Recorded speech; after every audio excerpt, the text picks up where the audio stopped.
And welcome back to the TSF Entertainment Channel. It's your boy Retro CG in the building tonight, and I'm joined by my brother, Mr. DJ Fresh Your Highness. What's good, everyone? What's going on, bro? How you doing? How was your week? It was all right. I can't complain too much of yours. Same old, same old. Glad it is over. Glad to be here with you guys, talking about our favorite show. It is Power Book 3, Raising Kanan. It's season 3, episode 303. The title of the episode was called Open for Business. What'd you think about the episode? It wasn't bad. I would probably give it maybe like a 6.5. It wasn't bad, but A 6? Yeah, it wasn't like I said. It wasn't like it wasn't. What we on the third? It wasn't like the first two. Yeah, the first two was heated. The first two was knock out the park. It was like this one. Some of them scenes, like they could have cut some of the scenes. So that's why I said like maybe about a 6.5. But I know what they were setting us up for. Like they setting us up for like what's to come. So that's why I wasn't mad at it. Shout out to everyone that's in the chat. Really B couldn't be here with us today. Really B, I see you in the chat. Appreciate you joining us live from LA. All right, so we're gonna go ahead and jump on into this episode and get this thing started out. As paranoia sets in for Raq and Howard over the task force, Kanan and Famous launch their weed delivery business. Jukebox prepares for her audition, and Ronnie grows impatient with Unique, which we definitely see Ronnie is coming unhinged. Yeah, this was definitely a setup episode. I'll have to say it was a setup episode for the remainder of the season, what we're going to get. Yeah. So the episode starts off, we saw that the bouncer was coming out of the club. This was the same guy that had ran up on Unique last week and pretty much told him that his dress code wasn't up to par, convict. And so Unique, not Unique, but Ronnie, we know that Ronnie was going to see him. We know that Ronnie was going to see him. Ronnie tips up on him real quick and hit him with, a slug to the face. And he commences to go to work on him with that car door. I was like, yo, this dude is crazy. Crazy. Do you think that he made a mistake when he reached in his pocket and got his wallet and got the money out? Nah, I think he did that on purpose because I think he wanted to set it up to look like it was a robbery. Because if he had just did that and didn't take nothing from him, they might have put more eyes. They would have been like, okay, so dude just got beat up but not robbed or nothing. Like, I ain't gonna even be petty and talk about the potential fingerprints and DNA left behind at this crime scene. Oh, you know what? I didn't even peep that he touched the top of the damn car. And he touched the wallet. No gloves, but in the Power universe, fingerprints and DNA sometimes come back together, sometimes it don't. Go figure. I didn't even think about that. So after he robs the dude, he lets him know that he's gonna go buy a pair of Jabos with him. Over here in the fish shop, we see the FBI roll up on Stefano and Giorgio, and they come up with some trumped up charges to go ahead and take them down for questioning or whatever. But the main thing they wanted to run down on them was, we know that you had something to do with Sal being unalive. We know that you got something to do with everything that's been happening here lately, all the shootings and all the unalivings. So we're gonna take you downtown and let you talk about it. What did you think about how Stefano held himself? Oh yeah, Stefano, he made sure like he like y'all ain't got nothing on me. Like y'all, this is nothing more than y'all just trying to run down on me, get me to roll over, get me to rat and all that other stuff. I already knew. I was like, I knew of Gay Stefano. He wasn't whatchamacallit. Like they ain't had nothing on him. That's why he told the dude at the front desk, like, don't worry about it. Like we good. We gonna be back home in no time. Like, Don't even worry about it. Like they ain't got nothing to stick, which we saw. They literally had nothing to stick on them. Yep. It was just, and he knew his man was going to take that gun charge, so that's why he wasn't even worried about it. Yep. This over here at the Roach Motel, you got Lane Fame laid up in the bed. It's probably about 11 o'clock in the afternoon, morning, and Kanan's kicking at the bed for him to get up because they were getting ready to go meet with Simrad. And this dude had the nerve to roll over and say, I told you not to wake me up before lunch. So we just don't go to school. We just don't get up and wash our ass, have breakfast, nothing, to lay in the bed all day. Yep. Famous is lazy. If I was Kanan, I would have kicked his ass out of that bed. I would literally kicked him out of the bed. Like, this dude's sorry as hell. At the same time, that's his crib though. So like ain't too much he could do. That's Famous crib. So. It's his crib on paper, but his crib that he can't pay the rent for. That Kanan's paying the rent for. So, you know. That's true. That's true. Like I ain't never seen like he ain't even trying to like write no music or nothing. Like, dude, just get high and sleep and eat. That's it. He don't do nothing else. That's it. But you know what? It kind of worked out to Kanan's advantage by not taking him to the meet, because if he would have took him to the meet, then you know, we know. He wouldn't have did business with him. Nah, Famous need more than motivation, DeMarcus. He need a shower, and he need a tutor, something, because he just, I don't know what to say about Famous, but it ain't looking too good for him. Over here at Simrad's place, he sits down and have a conversation with Kanan, and Kanan pretty much approaches him again, let him know that, listen, let me get this work. I'm going to minimize your risk. I'm going to make you a lot of money. This is going to be convenient for you. You know, he gave him all the reasons why this was going to be a good setup. This idiot has the nerve to say, oh, I'm good with my situation. They come to me. They come knock on my door. I'm like, what kind of dumb, stupid drug dealer are you, sir? You serve it out of your place. Yo, what are you doing? I mean, probably because he got repeat customers. So it's like he knows getting in the bed with Kanan now, it's new people that he has no clue who they are. So it's like, at least he knows with these people, they regulars. So it's just like, all right, well, they ain't about to rattle snitch me out, but like, I got these new people that's coming in. I don't know nothing about them. Like, yeah, you're going to be hesitant. But like you said, though, that it is kind of stupid to be having them to come to your crib at any given time. You might end up serving a undercover. Yeah. And as the word gets out, you're going to get new customers over there as well. So just because you have your returns and your regulars, as people put the word out that this is where they getting they fix from, you gonna have people coming in and out your place all times of the day and night. So Kanan is definitely trying to let him know that, listen, I got an opportunity that's gonna insulate you, go insulate me, we're gonna make more money, we're gonna be able to move more product. Like, yo, what's up with this?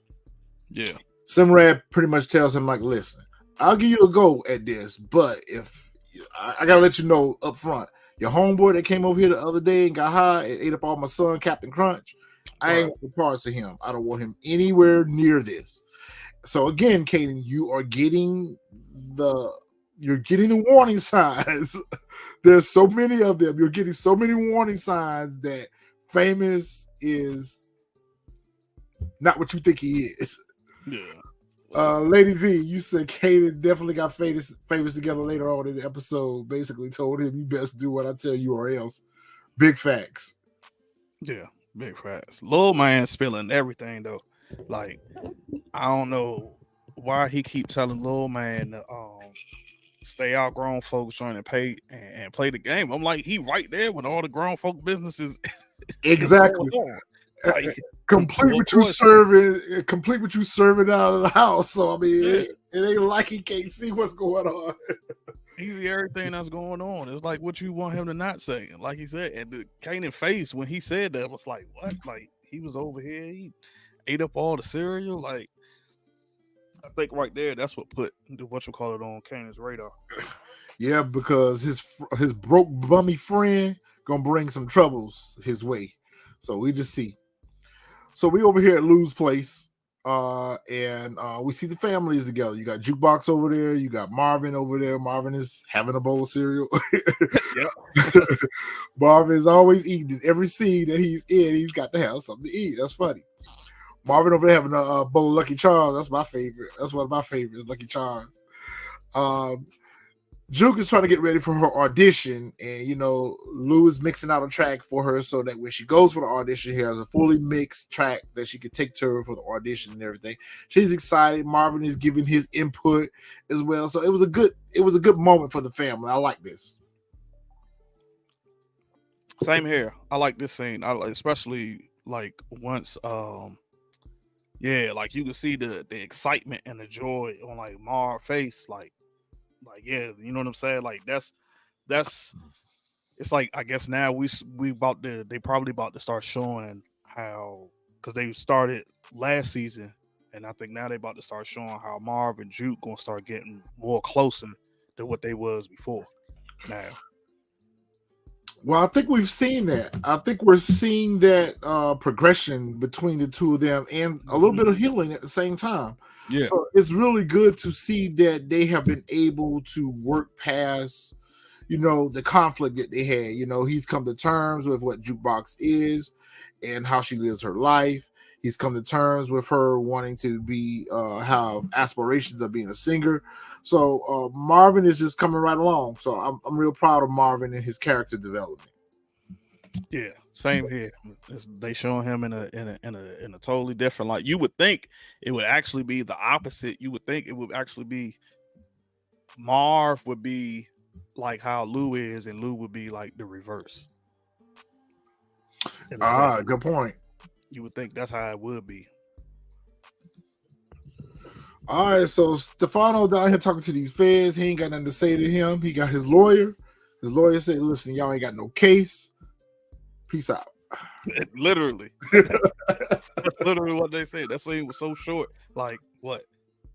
2-3 minutes, if that. Like, they came in, feds came in. Next thing you know, he's standing up, he walking out the door.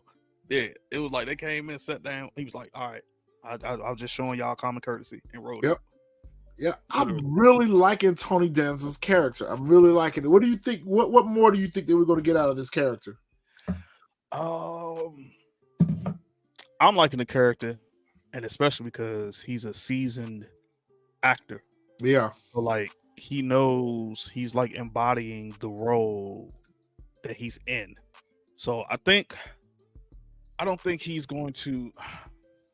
I kind of feel like he might get caught, but at the same time, I'm thinking, nah. I think we're probably going to see, like, yeah, he's probably going to push Raq like back into the life, and so like that's where everything is going to become. It's probably going to come, to a head at some points, especially since now Kanan got his thing going on, and it's gonna be like, Raq got this going on, and then it might become where he's gonna be like, hey, talk to your son because he's a competitor of ours or something, or like he's messing with our competitor or something like that.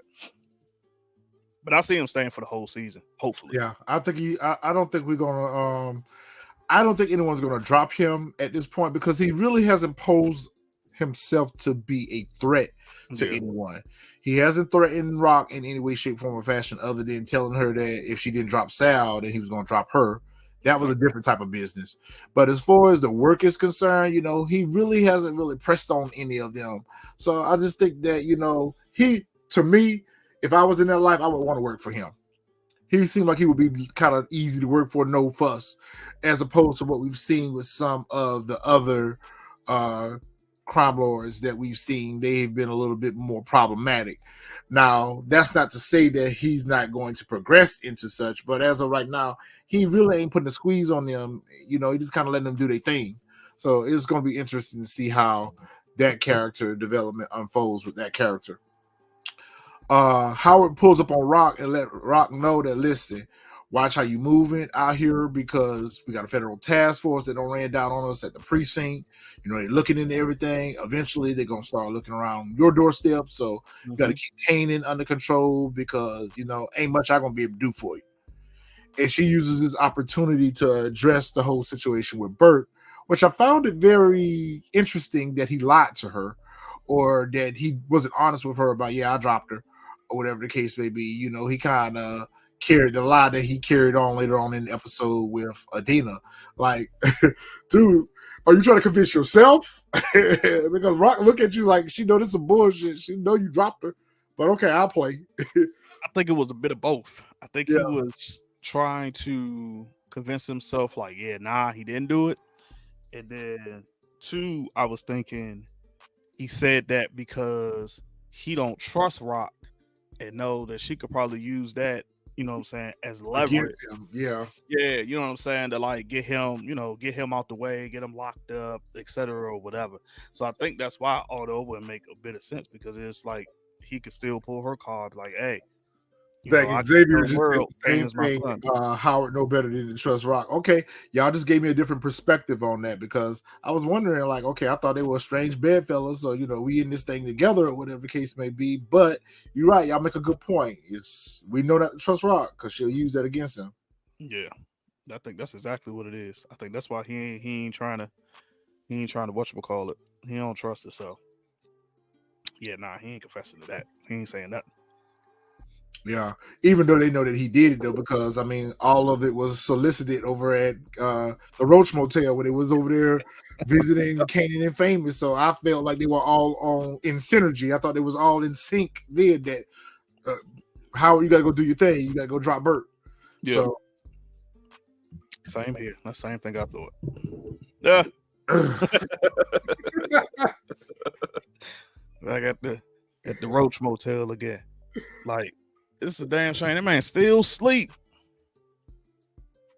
Like, he was still asleep. So there's a knock at the door, right? He jump up out of his sleep and runs to the door and answer the door. It's Rock at the door or whatever. And, Rock trying to press him down for some information. Like, where Kanan at? I heard he been running with some new friends or whatever. Who are these friends? He's like, I don't know nothing about it. And then, she doing what her mother does. She come over there. She trying to see what she could see and asking questions about what she do see. She noticed the maps that was on the table. She asked Famous what those were about. He was like, I don't know. People leave shit over here all the time. She know he was lying or whatever. So to wheel him in, she let me go ahead and give you this money. And she gave him that money, and she was like pretty much telling him that, listen, anything you need, y'all come to me. Which, basically it was her way of saying, y'all don't need to be out here in these streets right now. It's hot. Like, y'all need something, come see me about it. But of course, Kanan ain't gonna see it that way. And Famous just seen it as, okay, it just enables him to lay around the house and be sorry all day. Yeah. He see that's the easiest way out than to being out in the streets. I'm thinking at some point though, not saying she gonna snitch, but I'm thinking her seeing them routes, she's probably going to do something to cause disruption to those routes to get Kanan like out of like off the street, off the carrier business and all that stuff. I just have the feeling because she was studying them hard. Like, you could tell she was, the way she was just moving them stuffs around, and then that's what she kind of figured out. I think she already put two and two together. That's exactly what he's doing. Like, these is drop off routes. And I think she probably going, I don't know who, but she probably gonna cause some type of disruption in them routes. Okay, that's a good point. I didn't think about that. That's what I think. She definitely gonna pull up on him and see what's up. She definitely gonna pull up, like you say, because at the end of the day, they are not out there running the routes.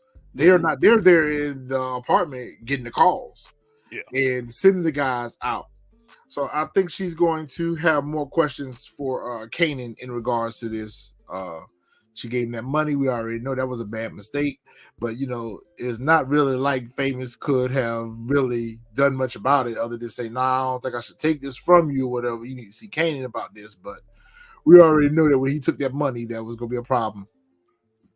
As she's coming out of their spot, she notices the white van parked up the street. So Rock's head is on a swivel now. So she's looking and she's aware of her surroundings now, based off of that conversation intel that she got from Howard, that now she knows to be on the lookout, that the feds is watching her every move. This is confirmation for her. So now she's going to give them a show, per se. She's going to do everything on the up and up, So as they are watching, they ain't got nothing to see.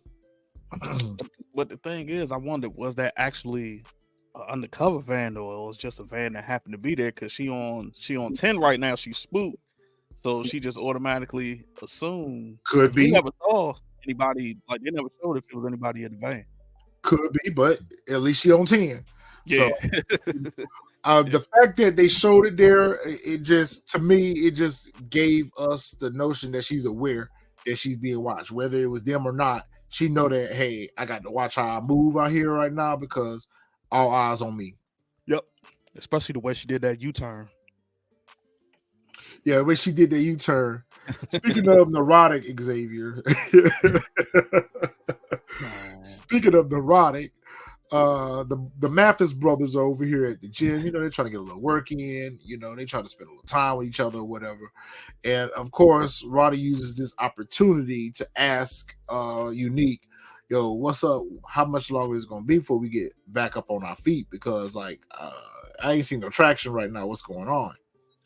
You know, and Unique is trying to let them know that, listen, I'm trying to get the shop open back up right now. Just chill. You know, I'm working through it. We good. Yeah. Of course, Ronnie uses opportunity to put him on notice that, listen, Raq out here eating, we out here taking a powder break. Like, bro, what we doing? And Unique was like, listen, Raq is not in the game right now. Like, chill, she's good. And Ronnie, you know, makes a point to say that we should have took Raq out to begin with. And you see it all over Unique's face that, you know, he ain't feeling it. Talking about get rid of my new old lady. Like, wait a minute. Yo, it's crazy in this scene though. I thought when Unique was doing the barbell press, I thought at one point he was gonna push that joint back down on him. I was waiting for it too. I was waiting for like to make him listen to like what he was saying or whatever. That's what I thought. Yeah. But or to confront him about what's going on with you and Raq. I was more so thinking that he was going to do it to try to get information out of him. Like, okay, I know something going on with you and Raq. Like, what's up? Yeah. Yeah, I could tell that already. I was like, yeah, his facial expression let me know. He was like, I was like, bro, he's setting you up. Like, and I don't even think that you realize it, that like he's setting you up to try to get some info out of you. And like he knows something is up, but he ain't playing stupid. Xavier, that's a really good comment. Okay, so the way I'm piecing this together is, I think back in the day, him and Def Con ran the streets. I don't know. They haven't made it clear to us whether or not Def Con knew that Raq ran down on him and got him knocked. So maybe Ronnie is harboring some ill will towards Raq because he probably did get them. She probably did contribute to them getting knocked and off of the street, because at the end of the day, we know that Raq was an informant. We know she was probably informing on Ronnie and Def Con.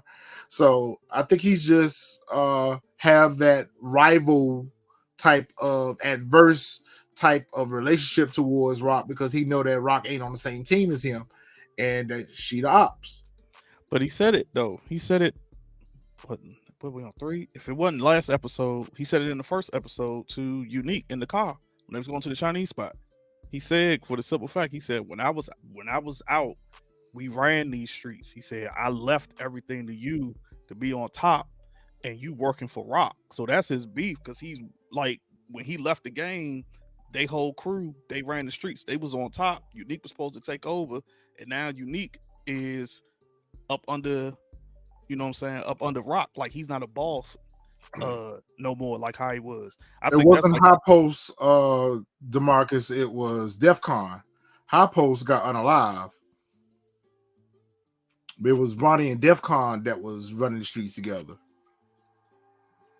But yeah, I agree with that theory though. I feel like Raq did set up Def Con for him to get knocked so she could take over, or so their family could take over, because at that time Marvin took over.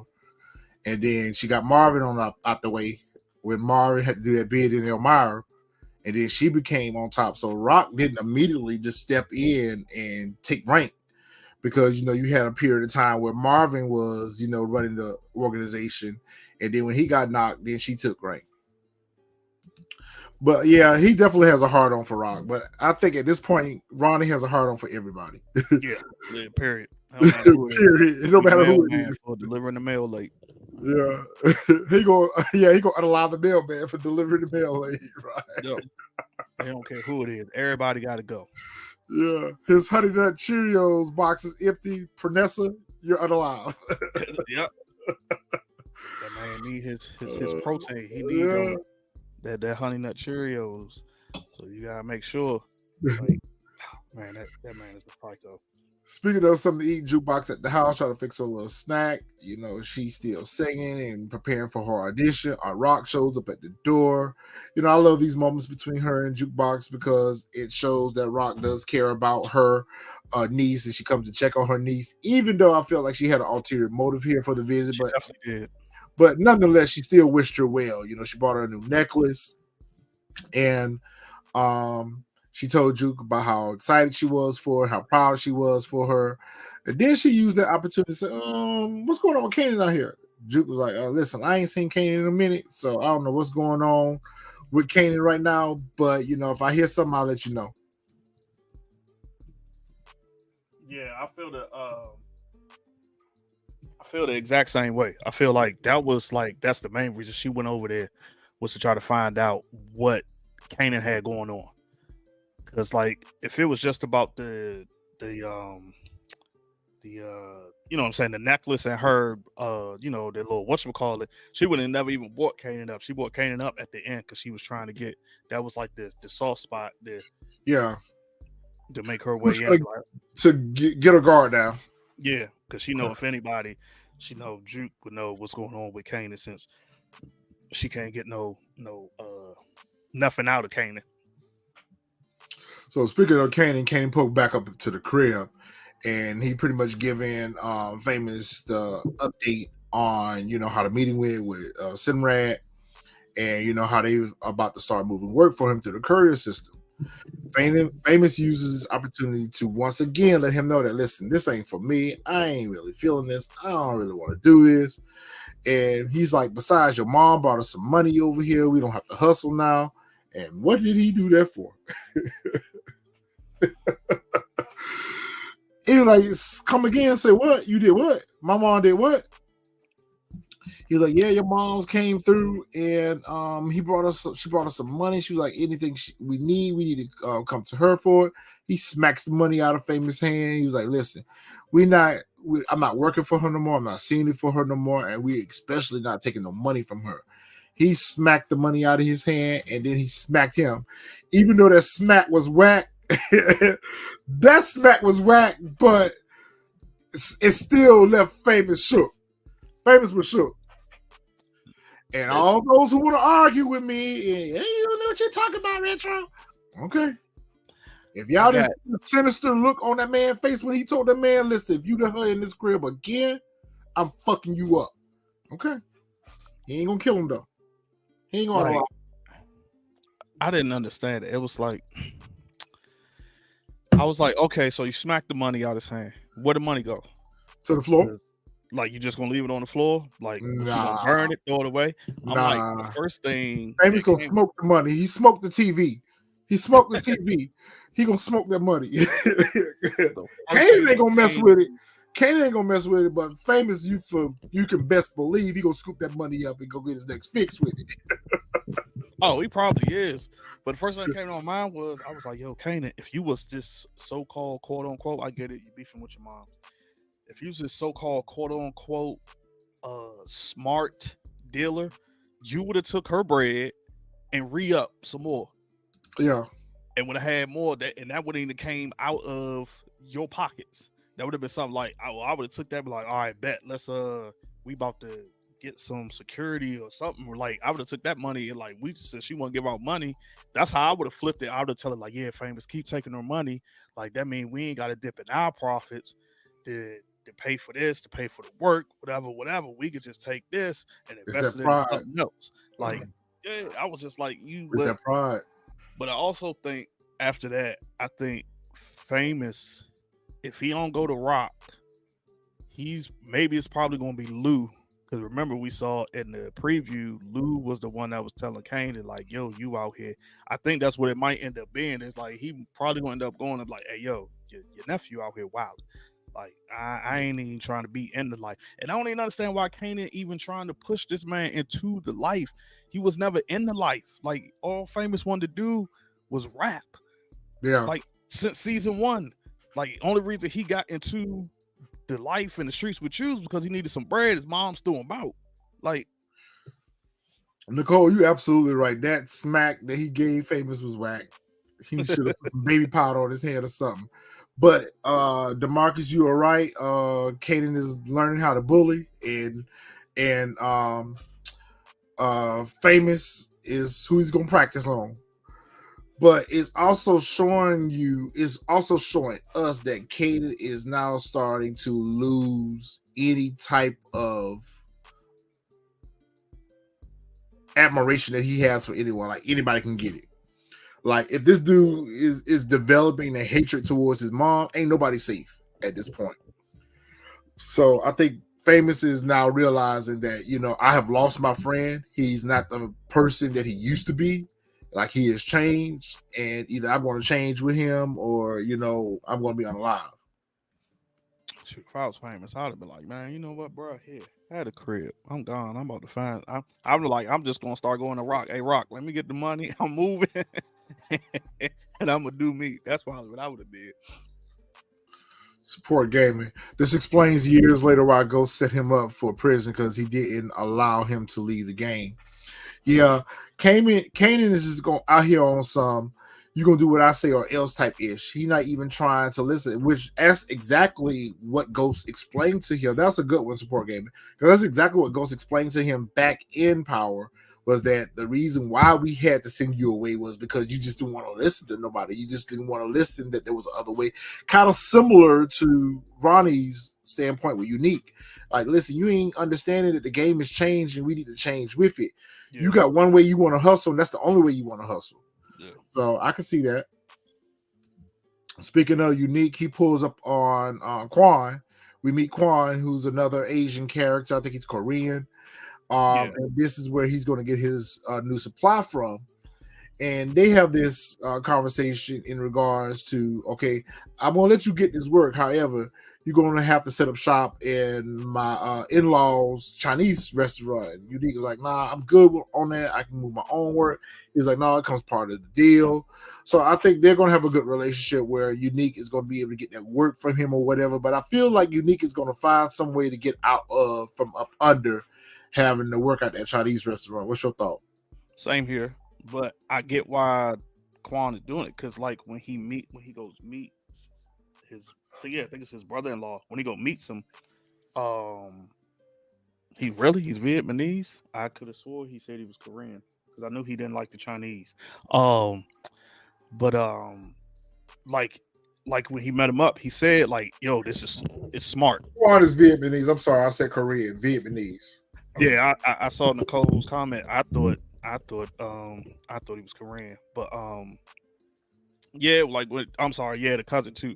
Like when he he said the Unique, said to his wife, it's the perfect setup because nobody is going to think that he's moving work out of the Chinese restaurant, and it's in like a predominantly black neighborhood, so that makes it even.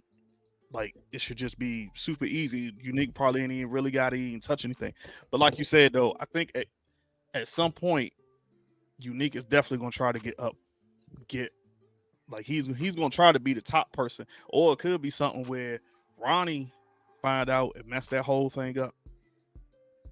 It's a really good setup because it's a way to wash and clean the money at the same time. Mm-hmm. So, Quan like Unique. He said this guy is really cool. He like Unique, so I think they'll have a good working relationship for a little while anyway, until Unique get ready to step up out of that restaurant. Then things might go a little south for them, but we'll see how that development goes. But our boy Unique got some work back, so that's good. He got some work, so he's getting ready to get back on his feet. Go ahead and talk about your Your crazy friend here.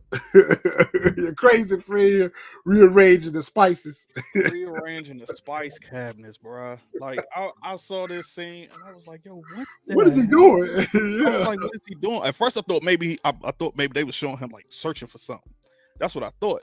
But then as she comes in and he just like moving stuff, I was like, bruh, you in the spice cabinet? Like just rearranging stuff, what you lining it up alphabetical order? Probably Like so. I was like, if this man ain't the right, I'm like, if this don't show that this man is deranged, I was like, I don't know what else is. I can't, like, I don't know what else it could possibly be. Like I said, something happened to this man where like he is straight deranged, and then it wasn't. He didn't even say hi. All he said was, "Did you get my stuff?" Like, bruh, like really no hi, no nothing. Did you get my stuff? And Pranessa was like, yo, I thought you was at the gym with Unique. What are you doing back here? He was like, I was. And now Earlier. I'm here. Yeah. You got my stuff. Yeah, man. You got my Yeah, stuff. report game, and he dry snitched like, but that's definitely when I knew Where my stuff at? for a fact in the gym he was setting them up. I knew right then and there he knew and was setting Unique up, and that's exactly why he put that bug in her ear. Yeah, because he wanted his brother to be honest with him when he saw that his brother wasn't honest with him about what the move was. And even if Unique wanted to throw Ronnie off and say, yeah, I'm messing around with her right now, but I'm trying to keep her close. I'm playing her to the left or whatever, just to throw Ronnie off of the scent. But the fact when he denied it and he changed the subject real quick on it, that just confirmed with Ronnie that, okay, yeah, there's something going on between the two of them. Yep. And so now I'm gonna go ahead and mess it up from every angle I can. So I'm gonna go ahead and start with your girl first. Cast out there, then y'all gonna start having problems. Yeah, because he more than likely probably feel that Raq is playing Unique, yeah. And like she ain't out the game. Like she, you know what I'm saying? Basically, in the sense like she playing you or whatever. So support gaming. Ronnie hates everybody. Breathing, he don't like. Yeah, Ronnie hate everybody. Right. Yo, that's all that brings him comfort in life is the Honey Nut Cheerios. That's the only thing that bring him comfort in this world. Please make sure that nigga got them Honey Nut Cheerios because he gonna hurt somebody if they don't. If he ain't got his cereal. Yo, he was scared the girl again. And Really B made a good point last week. Like, listen, Pranessa, at this point, get your stuff and get her up out of there. Yeah, you ain't safe in your own home at this point. Get your stuff and get up out of there. The feds are coming in the precinct or whatever. You know, Howard see what's going on, whatever. You know, he trying to find out what's happening or what's going on, you know, because he got to make sure that his name ain't being brought up in nothing. So, you know, he got to make sure he go talk to Captain Batiste and find out, well, what they got, what they looking for. So eventually that's going to me, eventually that's going to alert them that something ain't right with Howard. Yep. Because he keep fishing around for information. Keep fishing around, or like I said, when we get to that scene, but his meeting with Adina, like that's gonna set everything off. But definitely, like he just keep poking. You know, I just want to help close the case. Like Batiste told him, like stay away from it, let IA deal with it, etc. But you so pertinent, like you making yourself look guilty. Like you making yourself like you got something to hide because Captain Batiste told him that IAD still hadn't let this thing go. Burke's old lady is pressing it, and so right then and there we knew that he was going to go see Adina. Yep. You know, but we wasn't really sure if he was going to try to harm her, but we knew that he was going to, at the very least, go have a conversation with her to try to intimidate her or convince her to let this thing go so this thing can die down. Speaking of Adina, he pulled up on her real smooth and real quick. You know, that lady looked like she is so distraught and through. He played mind games with her and let her know that, yeah, some of the stuff that Bert was saying was kind of true. However, she had some stuff going on up here. She wasn't right. You know, so he's just continuing that manipulation with her. Do you think she bought this? Nah, story? I don't think she bought that at all. I don't think she bought that. Like, I think, like, she bought it for the moment to get this killer out of her face. Exactly. But that's exactly what it was. She just bought it just because she knew that like, yo, I know what Bert told me, so let me just make sure, like, I'll I'm lay gonna play low. my, yeah, I'm gonna just lay low. I'm gonna play my cards right. Just be like, especially because like right here, as soon as he touched her, like her whole reaction to it was just like, That okay, lady's skin crawl. That yeah, lady's skin crawl when he touched her. nah, Xavier, you reaching big time No, on Xavier, you reaching real hard. that. You reaching big time. Nah, you're not gonna This touch ain't me about to be like BMF with the detective and whatchamacallit. Nah, you at reaching the all. pistol, bro. You reaching big At all. You reaching. No. So we see Jukebox at home. We also see that Jukebox is still contemplating being the best that she can be by being in the army. Somebody was kind of slick with us in the comments last week. If you watch it, oh, Jukebox ain't going to no army. We know that we understand that just because she's looking at this, we're not saying that she's going out to the army and that's where she's going to be. We don't even know she may have become police inside the army. She may have became military police. Yep. We know that that's a story arc that has to develop, but the fact that they're introducing it to us this early on in the season mean that it's going somewhere. Yeah, it's going somewhere. It's I was going somewhere. hoping in this scene they was going. It was so short. I thought they was going to maybe either show a flashback clip or like they was going to show like a little bit more in this scene of her contemplating, like, you know what I'm saying, or maybe like Marv was going to pop in, like And come in see the her room. looking at the brochure and Yeah, ask like, her what's yo, up with this. Yeah, like, nah, you ain't going to no army. You know what I'm saying? Like, that's what I was hoping. But I mean, but like you said, it was still good because it's setting us up for something that we can see that she is still contemplating going to the army. Oh, Lady V, that's a really good question. Fresh, what you think? Why do y'all think Rock didn't give Unique the heads up about the feds? I'm thinking oh, well, that's pretty simple now that I think about it. Rock don't trust Unique. We saw that from like what was that, episode 1, when she pretty much told him, like, when he was trying to like get a key or trying to like move in the crib, and she's like, nah, like she don't trust him. So I have a different perspective. My perspective is I don't think that she realizes that Unique's still out here trying to hustle. I think that she thinks that Unique is laying low because of everything that has happened with the Italians, and everything with their stuff got shut down. I didn't even think about that. I assume that she thinks that Unique is kind of laying low and just staying out the way of all that because she don't know that Unique out here trying to get work. She don't know that he met with Stefano and trying to get work out of him. She don't know he met with Quan. So really, she doesn't feel like there's anything that she needs to warn him about because he hasn't told her that, yeah, I'm still out here trying to get work. I don't even think she know Ronnie out. Yeah, now that's interesting because you could spin that question in reverse.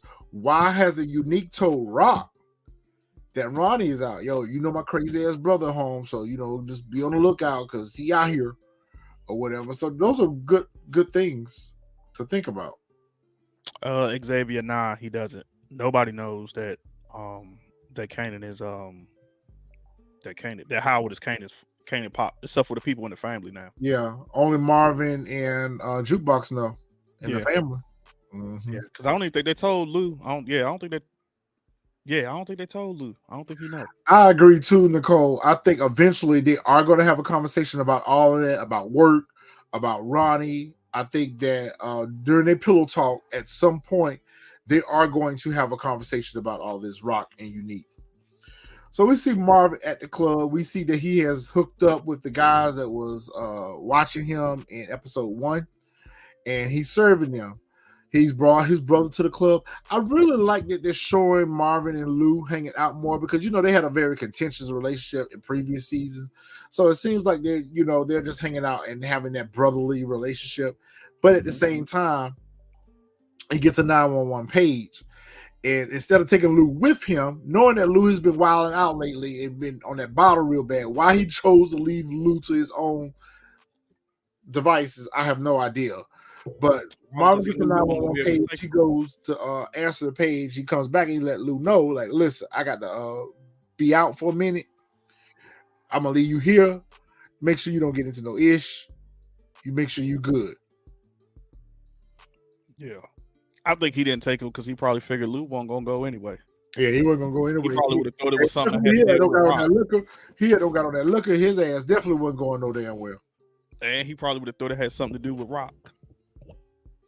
And he wouldn't have believed Marvin when Marvin would tell him, like, nah, I ain't got nothing to do with Rock.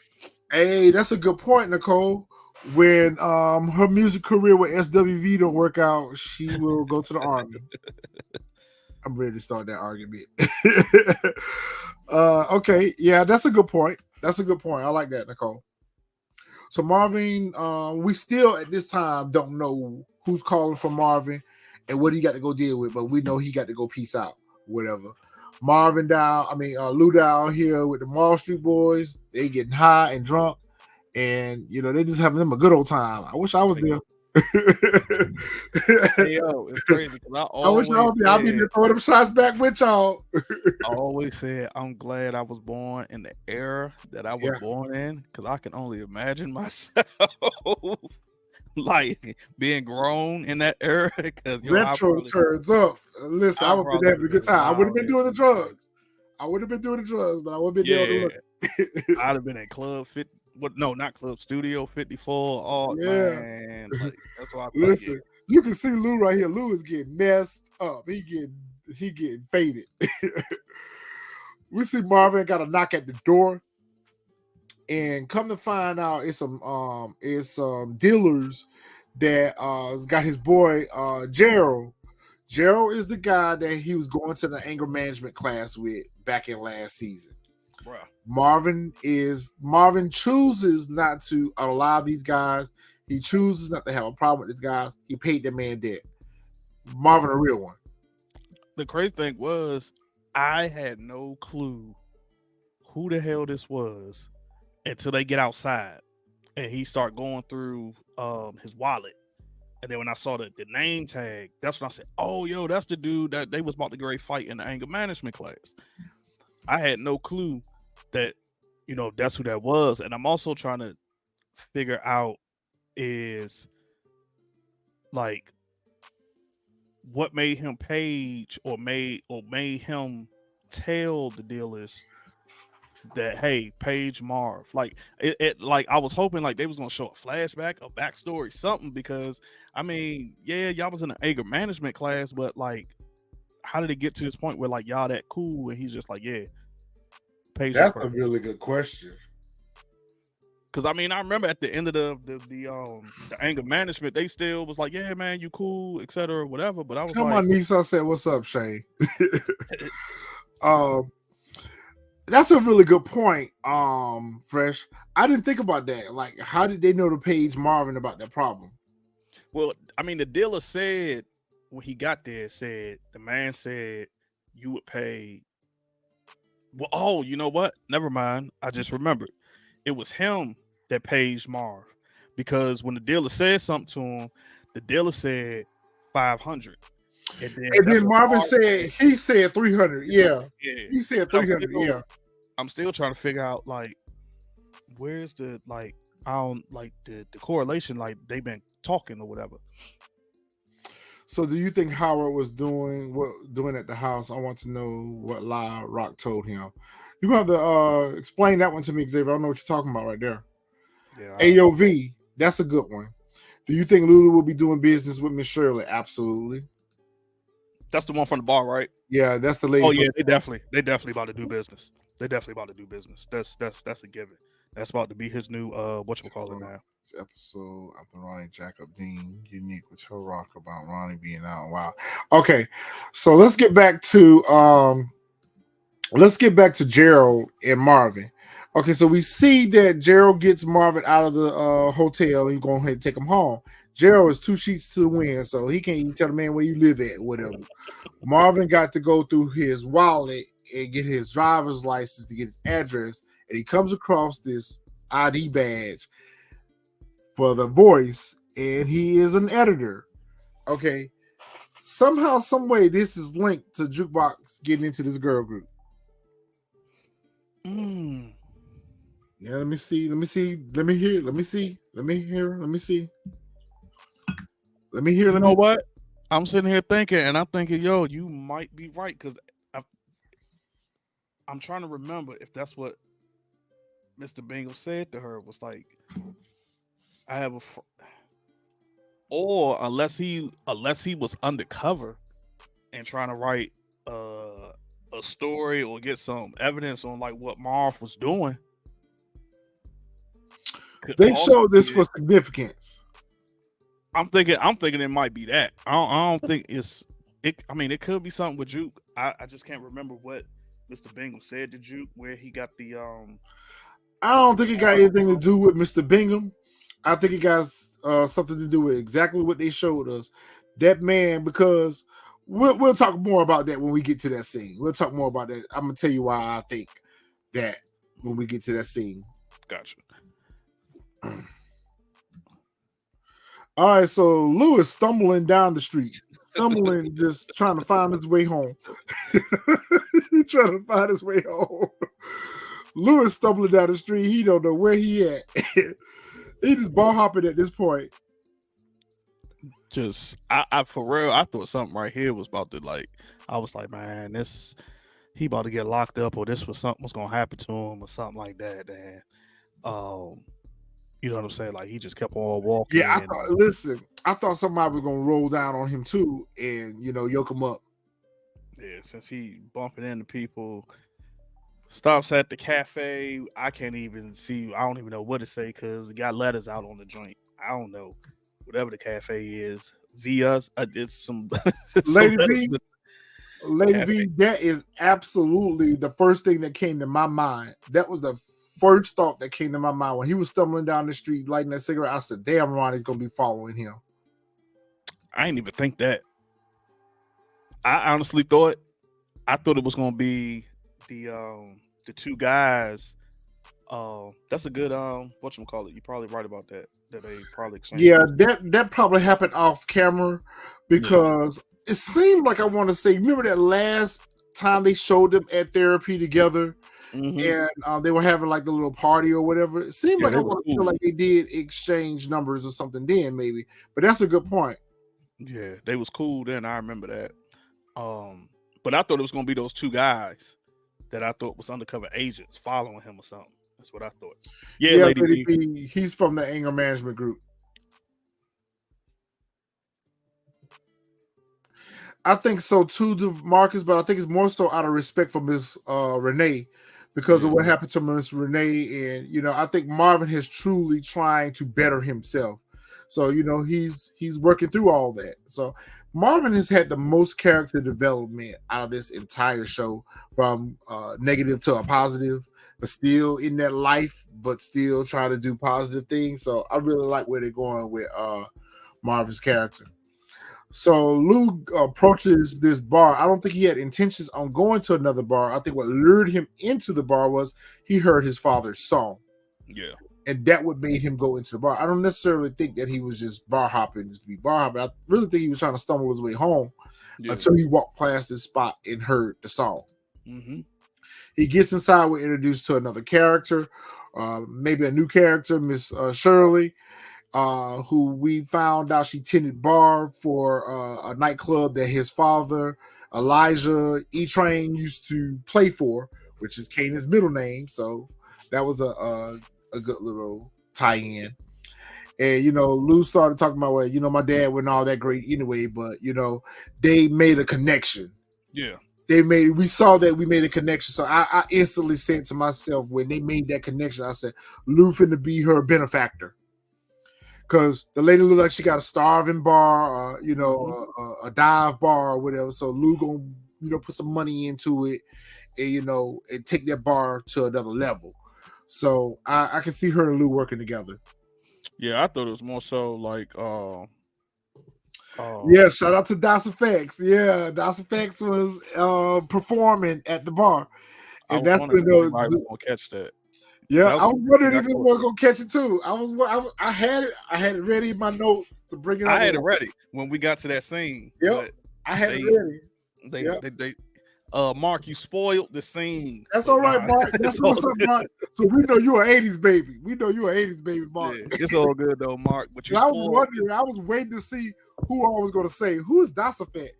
I was waiting, Xavier. I was waiting for people to start asking about it. Yo, that's a good one, Mark. Yeah, you caught that. You done spoiled. Like, yeah, I was going as soon as we got to the scene, I was going to ask. We was ready for that. I was going to ask the chat, like, hey, y'all know who that was? Y'all know who that was performing, right? As soon as I heard, I said, damn, okay. I said, that's supposed to be Dawes Effects right there. Yep. Dawes Effects. So dude is a patron at the bar, is acting out, is like, talking shit about the artist that's performing. And the lady was like, listen, I don't even know what the hell they up there rapping about or whatever.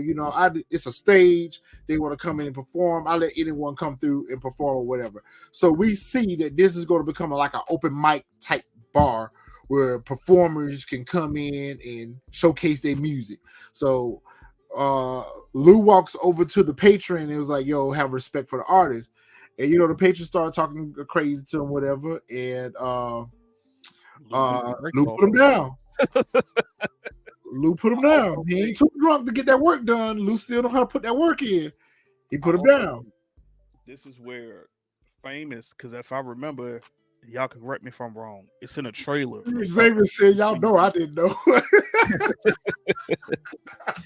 Oh, Mark, you good, bro? You good, bro? Yeah, you good, Mark. You good, bro? You good. But I also think this is where glad Famous. that someone else picked up on it. We glad that someone else picked up on it. Shout out to 1979, bro. I think this is where Famous in that scene from one of them trailers is where he's performing, is at Lou's bar. You know what? I said that. That song that I sent you today, that's where he gonna be performing at Lou's bar, Miss Shirley's bar. And if you listen to the lyrics of that song that I sent you today, he's talking about dropping Freddie. And I'm like, I gotta go back and listen to that again. Go back and listen to the song. Go back and listen to the song I sent you. He's talking about dropping Freddie, and I was like, oh, I hope this is not the song that he's going to perform when he goes to that bar, because he's basically confessing to unaliving Freddie. Yep. And that's probably ain't gonna do nothing but put a target right on his back. Exactly. Yeah, so Lou put him down, whatever. He get drugged out and take. Yeah, what's the 411, DeMarcus? That's the name of the song. Rapping 411. That's the name of the song. 411. I thought in this scene right here, when she came out and she looked around, I thought immediately she would have told him why she was doing that. If it wasn't why, I would have thought that Unique would have put his antennas would have went off. Like, wait a minute, like, what you doing? Like, what you look? But he did say something. He said, "Are you expecting someone else?" That would have been a perfect segue for her to say, "Nah, man, these fans out here in these streets, I'm just trying to be, alert." Yeah, but I mean, like, that was a missed opportunity because he really should have asked, but he did. But he kind of said it in a joking way. He's like, "You expecting somebody else?" Like, what I think he was saying that like as another dude or something, not like as like whatchamacallit, and it still kills me because I'll say it when we get to that scene. I ain't gonna say it right now. I'll say it when we get to that scene. I'll save it for that. So Uniqueness in love at this point, huh? Still think he's playing on her. I still think it's a play. Nah, ain't no play. That nigga got his heart. That nigga got his heart on his sleeve. He is in love with Rock. I just feel like he's still like, I'm thinking maybe like he is, but at the same time, he's using her for her like connections. Because remember, he went to go have a meeting with Stefano without her knowing. Because he said to Stefano, like, rock out the game, like, hey, I'm gonna take over, whatever. It's almost like he trying to plant that flag, like, yo, to Stefano, like, just in case Rock do get back in the game, like, nah, but like, come to me, don't, you know what I'm saying? Like, don't be with Rock. Like, I'm still out here. I kind of think that's what I still think it's a play, in a sense. But like you said, his nose is wide open though. His nose wide open, man. Rock got him sprung. You can say whatever you want to say, bro. You can say whatever it is that you want to say all roads lead back to the fact that this man is in love with Rock. Yeah, Rock his don't put nose that is thing on him. yeah, his nose is definitely wide Rock open. is sunshine, and he finna call. I ain't never coming home. I ain't never coming home. I ain't never coming home. But they did have some pillow. Shout out to Jodeci in the background. That was some good music. They do have a little pillow talk here, but it wasn't enough for Rock to really. They were both kind of putting each other on game. Or whatever the case may be, but this was a perfect time. Rock is enjoying Unique's company. I agree with that because at this point, she said it in the last episode, like, ain't nobody else checking for me, ain't nobody else coming over here. The house is empty. Like, she really, and the symphony in her didn't work out, so she really is enjoying his company. Like, ain't no strings attached. She just having fun. She just having some fun. And she already told him, like, listen, I want no mess around here, Unique, or whatever. Yeah, I support game and I agree with you. I think she matter of fact, now that you said that, that's a great plot twist that she's playing him. For what though? I mean, you know what? Now that you said that, yeah, I don't know what for, because like you said, yeah, he ain't. She said she not in the game no more. I think she getting exactly what she want from him. She getting out of him exactly what she want out of him. Lady V, you right too. I forgot all about that when you said that. Like, I forgot. Yeah, when he was talking to, yep, that's exactly what was said. Yeah, you don't call feelings. Yeah, nose is open, can run the A train through that joint. He dealing with them crazy feelings right now because he can't make sense of it. Like, I'm feeling her, but to me, this is just further development of what he already done caught feelings for her back last season when he came to her and stepped to her and said, "You ever see me in that way?" So to me, he was already developing a crush on her already. As it is right now, this is just playing out to, what he saw himself in him and Rock being together. But but then it also makes me think that he's running game because of what he's told Ronnie and what's her name, Pranessa? Is that her name? He's already said, "Yo, I got a plan in motion," which makes me think like, "Yo, like he's playing her in a sense." And that lady sit at home with a bathrobe on. He ain't studying about pro wrestling. He ain't studying about her. You see how Rock come to the door? She ready. Yo, Rock is the ultimate catch for him because she bought that life. She in that life. To me, there's a bigger attraction between him and Rock than it is with him and his baby mom. He's with his baby mom out of necessity for the child. But with Rock, he can have more with her that he can't have with his old lady at home. So to me, it's just lust that is come to reality. Yeah. Now, this is what I was talking But about. she let that nigga know for sure that your ass ain't spending the night. Your shoes by the door. Got to go. You get on up out of here. You ain't spending the night. So this is what I was referring to earlier. So Rock come out the house, and at no point in time did you not see that car. Like, she didn't come out with him this time. No, but I'm saying the first time because okay, so let's say he wasn't out there the first time she come out the door. How would he know where to go? He followed Unique. So then she should have been able to see a car sitting way like over in the cut somewhat. Like, you know what I'm saying? Like, I don't know. It was just like the car stole and they got a screwdriver in the ignition. A screwdriver ignition. This the range is for sure. He's stalking Unique. So he's seeing that Unique is coming out of Rock's crib, and that pretty much confirms his already suspicious of how Unique moving where Rock is concerned. So this was just confirmation for him that Unique and Rock got something going on. Mm-hmm. So that he's gonna confront Unique about that. But I think that he's actually gonna try to harm Rock. Yeah, I think so too, because I think that's when in the trailer when when Unique tells Rock, they're like, "Yo, Ronnie out here wilding out." I think, yeah. I think he's gonna try to harm her, and that's a good point, DeMarcus. Because to me, I think the importance of that was us to showing us that Rock is more aware of her surroundings than Unique is. Unique is just in blissfully lust right now. He can't even, put his head on a swivel and make sure that ain't nobody clocking his moves right now. Yeah. But yeah, that's a good point. All right, so Kanan out here, he got his crew. They out here moving their weight. They out here making their deliveries, So Kanan feel real good about his situation, or whatever. They got so much orders and stuff coming in. Kanan makes a comment that, hey, we're gonna need some more couriers because we ain't got enough drivers. We ain't got enough couriers to get all this work out that we get. So business is booming for them. Big time. Big time. I think this is when, like, as we saw in the trailer, I think this is when it's gonna get a little wild because they got too much business booming. Like, and that's when everything is going to, everything ain't gonna go the way that they exactly planned it to be. Yeah, it's not gonna go exactly how they planned. They're gonna have some problems. We're gonna see that in the trailer for next week where the problems are gonna start. All right, Ronnie is stalking Kanan even more. The way he was staring at Kanan and Famous down when he was looking for a friend, like a kid that wanted to say hello but couldn't find the words. He's so creepy. Yeah, he's very. Man, it's Michael Myers reincarnated.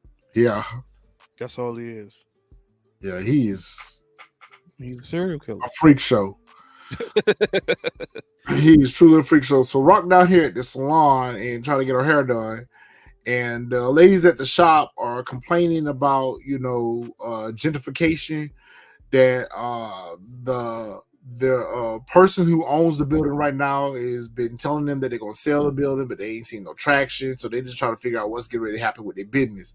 This is set us up to let us know that Rock is getting ready to buy this salon. And I don't think that she's buying it with the intention on moving weight through it or washing money. She's just buying it to set herself up a legitimate business.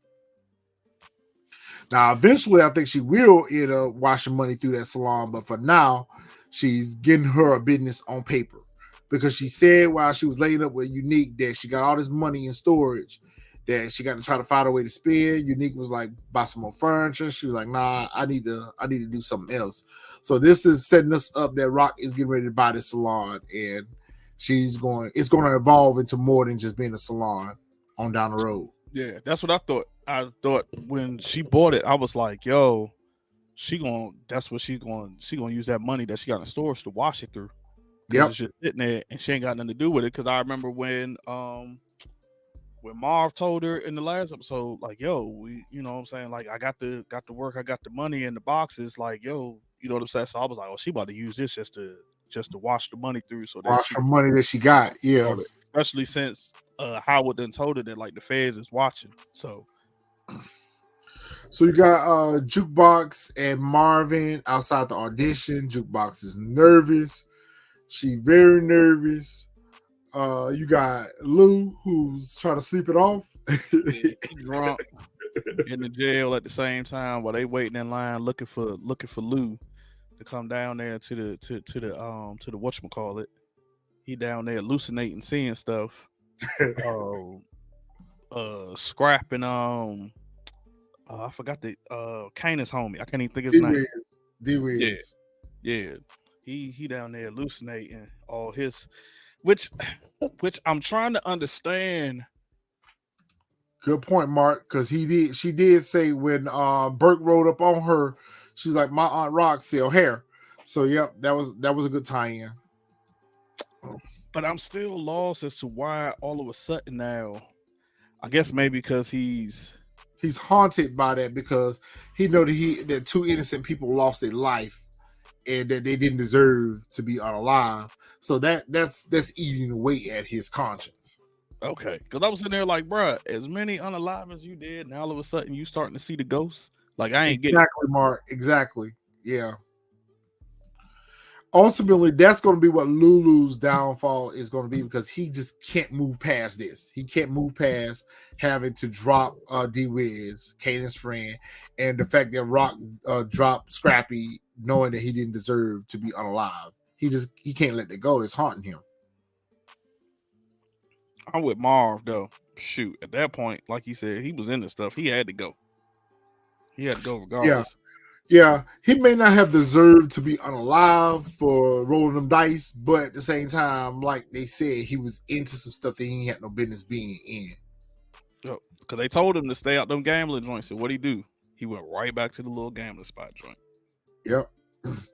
So while we here at the audition or whatever, Jukebox runs off to the bathroom. She got to throw up again, just like she did that. Remember that episode where her and Famous did the showcase? Yeah. She got sick and locked herself in the bathroom. That episode too, whatever. So she was nervous. Welcome in, Jack of Jordans. What's good? He still got his mic on mute. Yo, what's going on? What's up, bro? What's up? What'd you think about the episode? I like the episode. I like the season so far. Pretty good, pretty dope. Kind of what I expected when it comes to raising Kanan. But I like the episode. Say what? Support gaming. Support gaming, you gotta do like I do. The people, I've seen so many theories on who Breeze is, like, and this person, bruh, at this, some of them joints don't even be logical. Like, no, I don't agree with that either. Chantel is Scrappy Mother is gone. Like, and Lou didn't take out Scrappy, so she wouldn't have a beef with him. She ain't getting no revenge because as far as Scrappy Mother is concerned, she don't even know that it was rocking them. She literally think it was somebody else that did it. So she not going after. She ain't going after them. All right, so we see that Jukebox is somewhat introduced to her new bandmates here in the bathroom. You know, one of them she's gonna be crushing on. What do y'all think we're gonna get out of this storyline with these bandmates? I don't think much. I think it's probably gonna last for like maybe, I want to say maybe 2, maybe 3 tops episode, and then that's gonna be it. I don't think we're gonna get much. However, I do think that the she didn't say her name. I do think that's gonna be Juke's new love interest though. This one gonna be Juke's new love interest right here. The girl that gave her the Tic Tacs. Yep. This one right here, I think her name is Crystal. I think she's gonna be the diva of the group. She's gonna be the one that's got the big head. Yeah, I think the love interest is definitely gonna be the one with the Tic Tacs and the one that who came in talking crazy. I think she might get smacked around a little bit in further episodes. I think she go cross that line. She probably get slapped up a little bit. Thank you, DeMarcus. Aisha is the girl's name who gave the Tic Tacs. Aisha is the girl name, and Crystal is this young lady right here.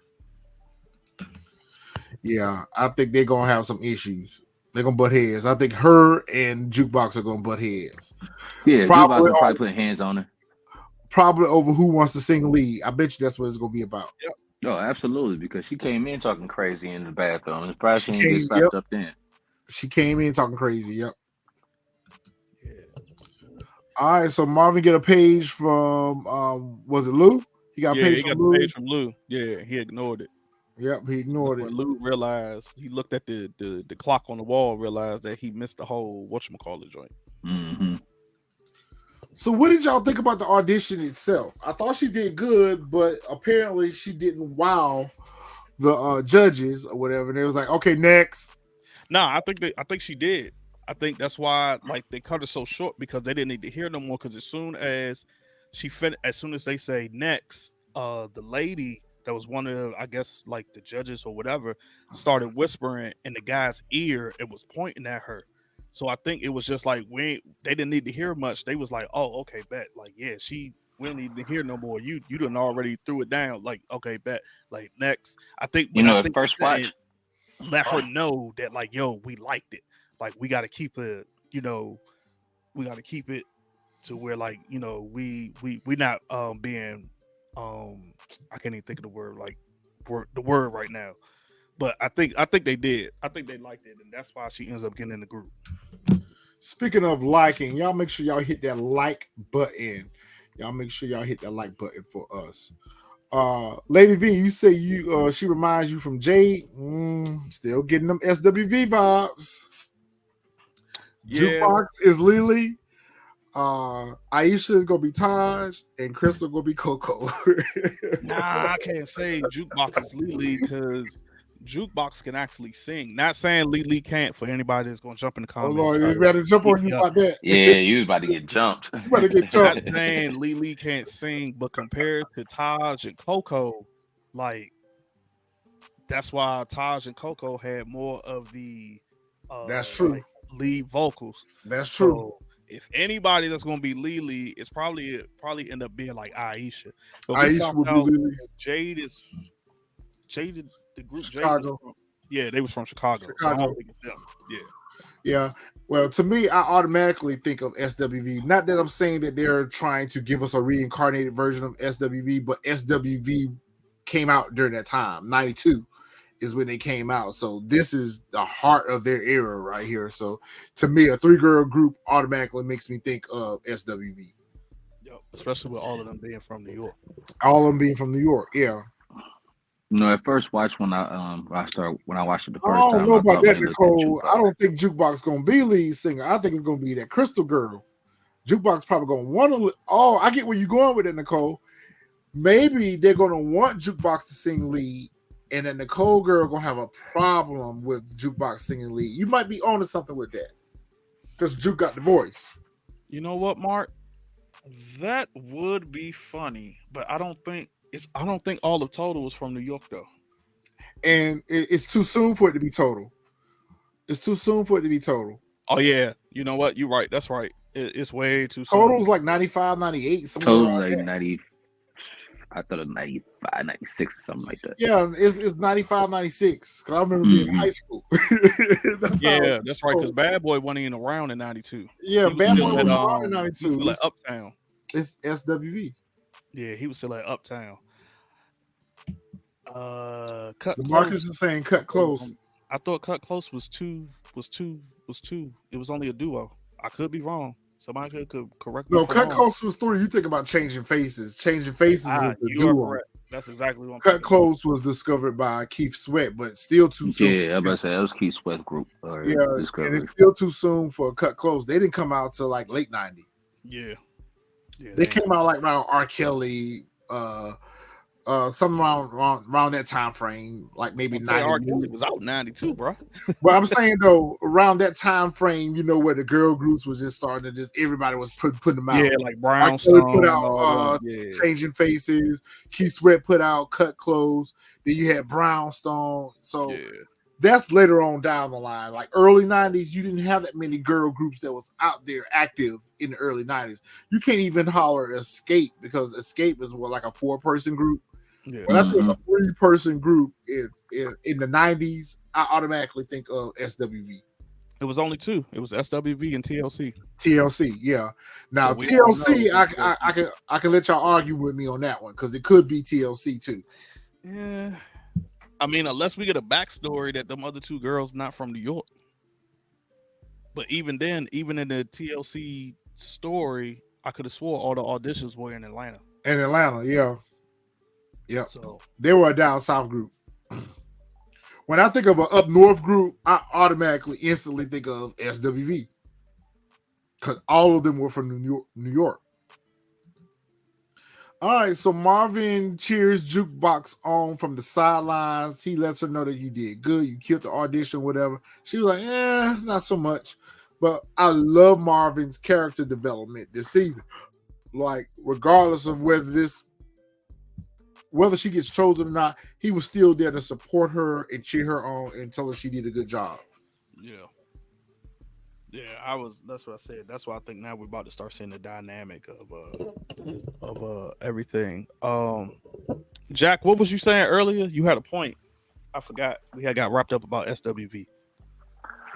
I was gonna say at first watch, I thought they had cut it short because of like when one of the people first said something about her name being, Jukebox, and then I was going back to Crown Camacho when he was telling her like you need to dress a little bit different. So when I first saw that they cut her short, I thought maybe the first watch, I thought maybe that had something to do with it. But when I watched it again, I was like, Nah, I think they kind of feeling her a little bit, and they gonna go ahead and do it. But first watch, I kind of just like went back and replayed in my head the part where Crown Camacho was like, "Nah, you got to dress different," and all this other type of stuff, the stereotypes.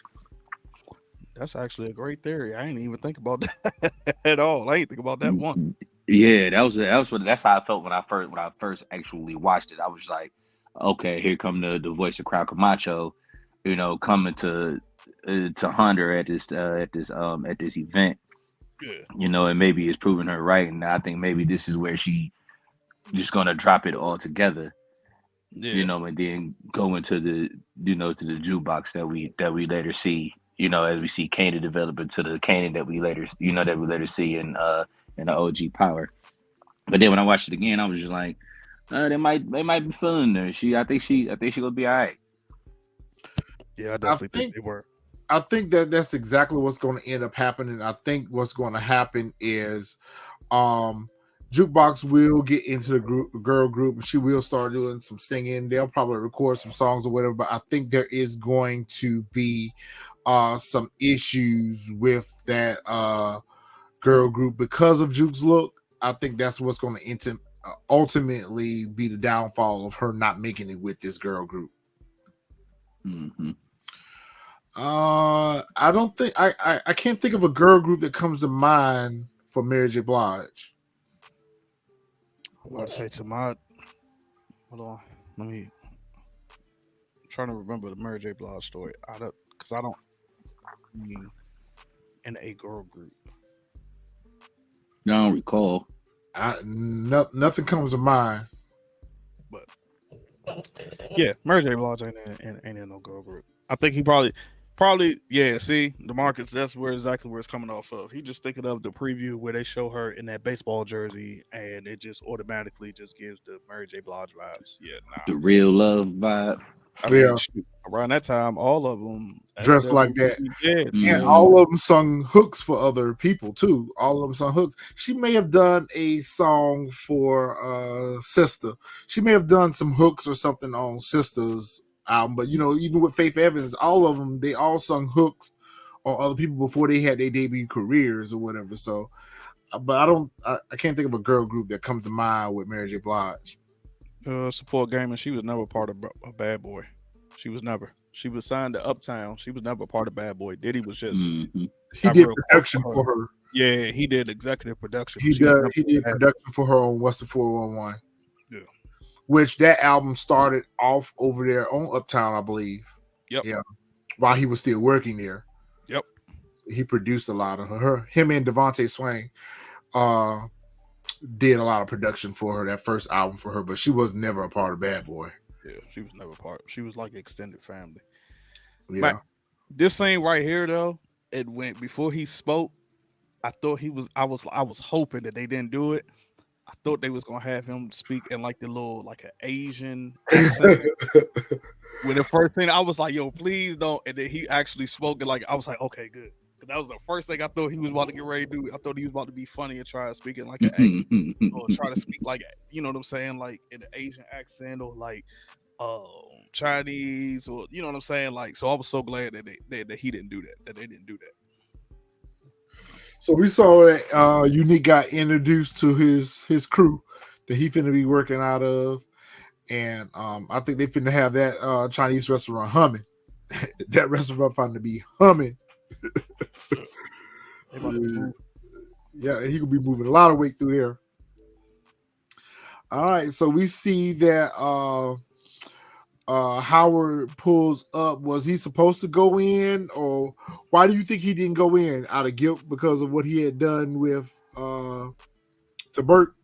Yep, that's the first thing I thought. That's exactly why he ain't pull in. Why he ain't go in. Yeah, because I was like, when they like this scene right here, when they showed the wide screenshot of him at the mosque, I was like, yo, this is him. And then I forgot the guy that came up to him and said something to him. I was like, yeah, this is they showing like he realizes like he's going back on his faith and all his beliefs that he had when he joined, when he became Muslim. And so it's just like, yeah, he wanted to go in, but he knew he couldn't because of what he did. He knew he was no longer pure and righteous and all this other stuff. Right. Agreed. Lulu pull up to Miss Shirley's place again. He let Miss Shirley know, listen, I'm sorry I caused a ruckus over in your spot. I ain't mean to bring no trouble to your bar, but it pissed me off with that patron that was the artist. At that point, they have a conversation about the club where the bar is not doing so well. His love for music. So we see that this is a mashup that's getting ready to come into play. That Lou is going to bring some people in to do some artist showcase. He probably going to help this lady run this bar. That's going to be his way out. Or Sugar Ray Lou. She did call him Sugar Ray.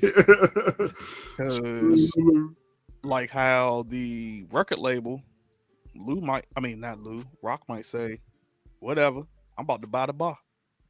And she gonna wash her money through that bar. Nah, I think the days of Rock fucking with Lou like that is over with per se. I think she's gonna buy that salon. That's gonna be her new little venture. I think the studio is a wrap. I think the whole studio thing is a wrap. I think Lou's second win is going to come out of running this bar. Yeah, I think the same thing, Retro. I think he's going to help run the bar. He's going to help discover, bring in different talents. Hopefully he can stop unraveling. If he stop unraveling, then he'll be all right. He'll be consistent with it. But if he is going to continue to go down that path, it could be a disaster. Support game. I've seen them ridiculous comments too. They are, but it's a bit of a tie-in to Ghost because Ghost's dad did run a jazz bar. Him and his uncle ran a jazz bar, but I don't think we've gotten to that point yet in Power. Now, what would be dope in later seasons? Let's say we get to season 5 of Raising Kanan, and you see that Ghost's father and uncle come and purchase this bar and turn it into a jazz club. I can see that happening, but Lulu's too young to be Ghost. He's the baby brother out of the Thomas family. He's too young to be Ghost's father. It could also be possible that Lou's father is Ghost's father. Yeah, that could be too. Yeah, and that's how Kanan and them come. Nah, because they would have said that on the whatchamacallit. No, I think what's going to end up happening is, we'll just see how they tie that all in. We're going to see how they tie that all in together. But Lou being, those comments are ridiculous. All right, so we see a lot. Okay, you got the shot here. I was wondering if you got the shot. Okay, there's a lot of speculation. Go ahead and support Gaming and DeMarcus because I see y'all in a lot of people's chats too in these videos. So there's a lot of talk about this Tommy spray paint in the background. Let's take away from the fact that Rock is getting ready to buy the salon. We got that, but let's spend a little time talking about the Tommy tag here on the building. Everyone's saying that this is our Tommy right here. I don't think so. Me either. Because, for one, I think it's reaching. I think it just happened to be there. They probably just throwing like that just to mess with people. Just to get us talking. Yeah, because if I remember correctly, Tommy was younger than Kanan, right? I think Tommy. I don't know if they ever really told us the age difference between Tommy and Ghost.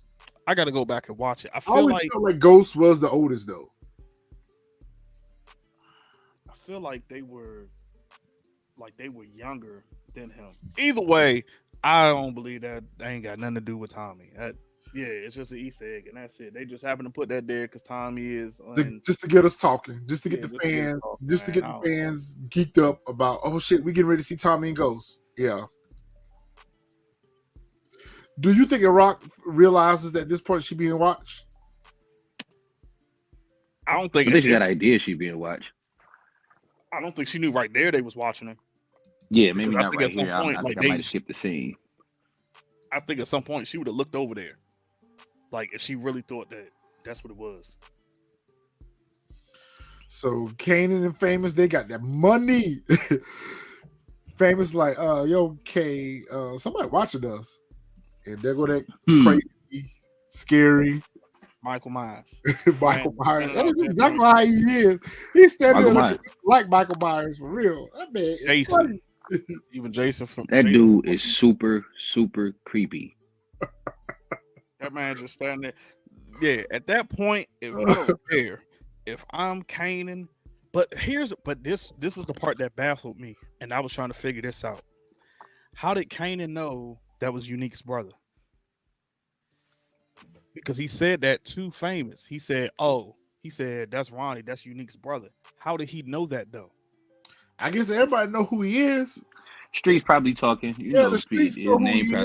probably Everybody knows rings his and name. Kanan in the streets. So the streets is probably talking. Yeah. And it seemed like Ronnie's name was ringing before he went to jail, and now that he's out, it's definitely back bouncing off the streets. But then if that's the case, how the hell Rock, Lou, and Marv, nobody knows that Ronnie has his house? Like that's why when he said it, I was like, because you remember you remember Kanan and Juke was actually in the hospital room watching the news report about the inmates being released. oh yeah, that's right. But I didn't think they said their name though. I thought they just said people got out. Not in that clip. Oh, but it's implied. It's implied that that's how he probably knows. Gotcha. It's implied. But either way, I would have did exactly what Kanan and Famous did. Man, let's get in the house. Because this crazy man standing here looking at us. I'd be like, hey, yo, we got to strap up. That's how I would be like, yo, yeah, we got to strap up because this dude with the mustache. Yeah. This over dude here, with these glasses and the mustache. And the mustache is like wild creepy. Yeah, the members only jacket with the eyes shirt and these glasses just staring. That's definitely the eyes sweater.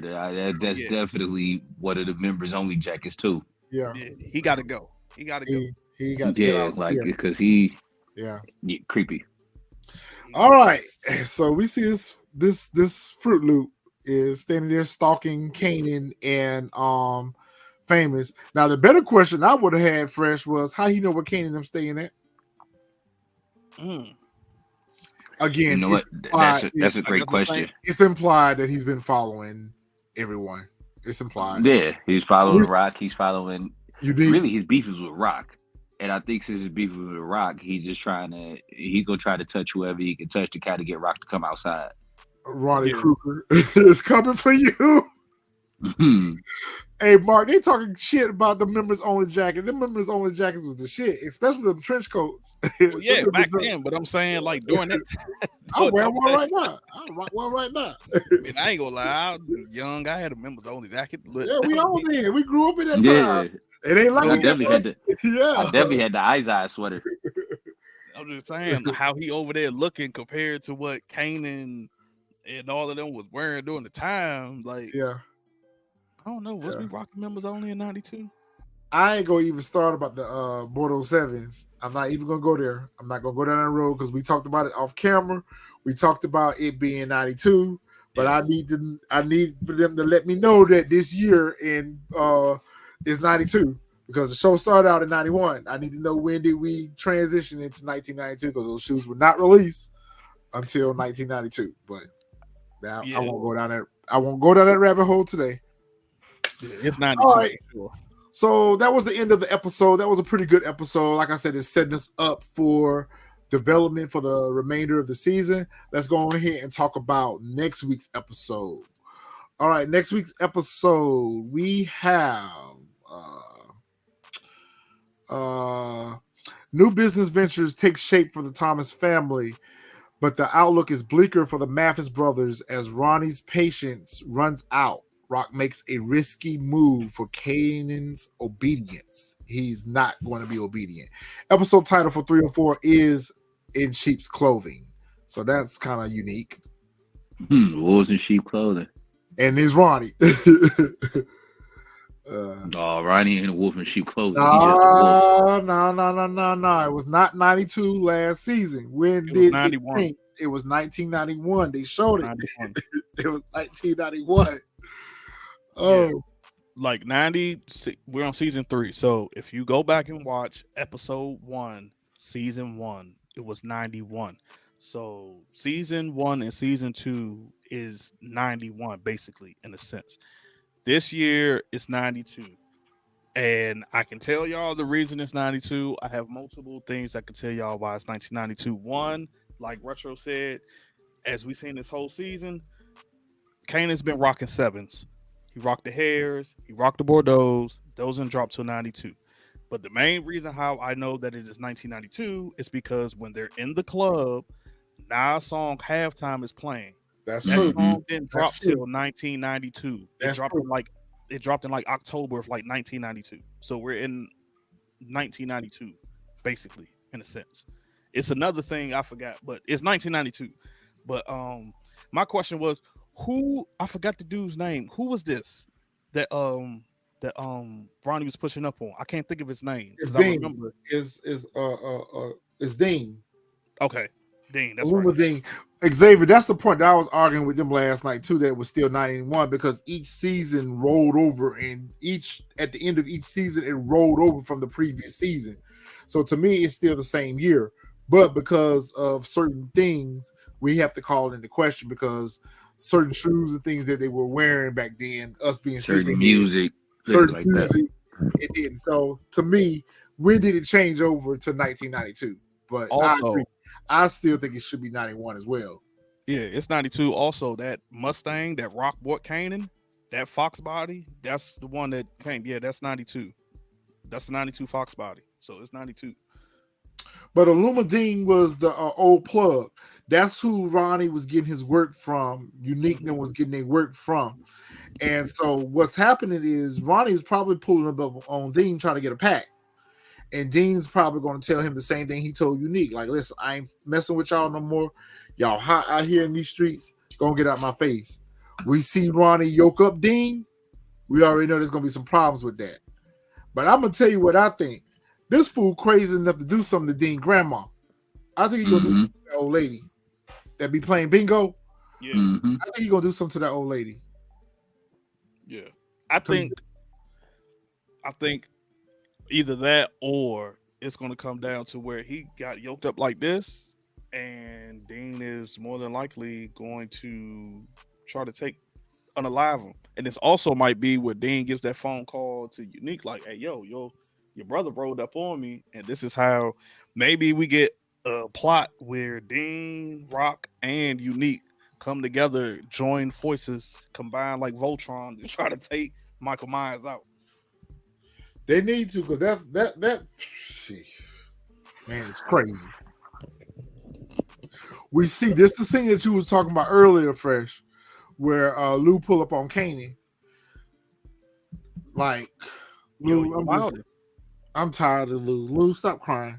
I'm tired of him. That bar's gonna get him back on track, though. That bar gonna get him back right, and all that nothing. I think the bar is gonna stop him from drinking so bad because he's like a Woodrow right now. Like he just Ned the Wino, Woodrow. Just put the bottle down, Woodrow. Hey, because he can't. That's part of his unraveling, man. That's part of his unraveling right there, yo. He just because I don't even think I just think that like with the situation he got with Rock that's the start of it. But man, he unraveling so bad. It's horrible.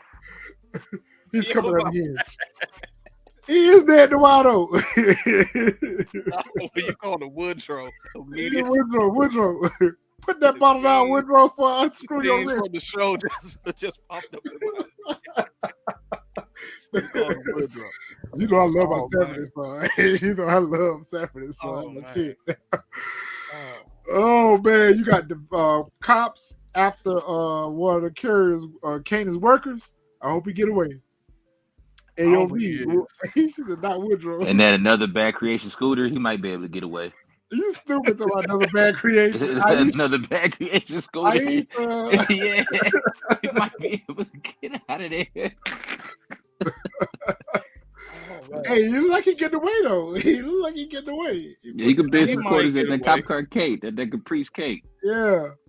I also think this is where we're gonna see like the setup. Like he got set up. I think it's probably gonna be he got set up or something of that nature. Or Ronnie, you think? No, I don't think Ronnie telling. I don't think it was Ronnie, but I'm thinking because remember, like I said, Rock. I don't think nobody's telling. I don't think nobody's telling either. I think it's something where I don't know. Rock ain't no snitch. I don't know. Maybe they just Maybe they just been watching. I don't know.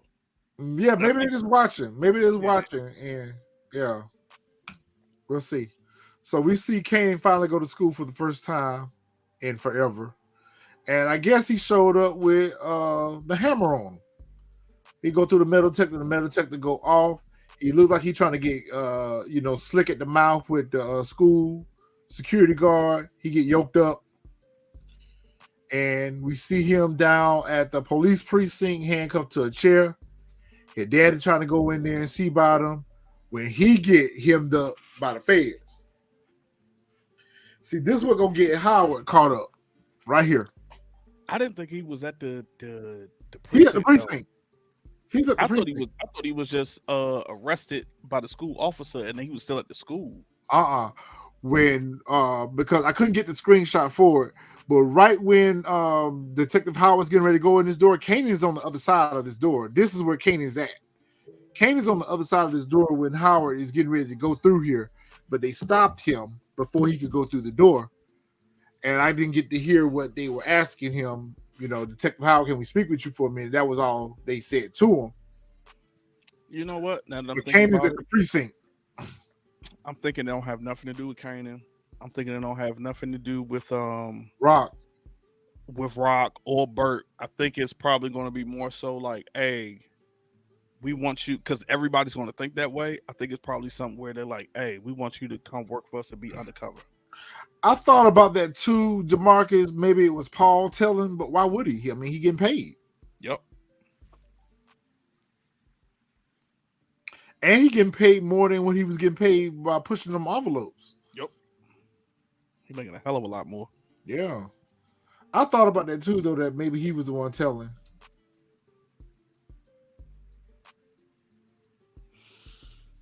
Oh, you know what? That's not a bad theory. That's a good theory.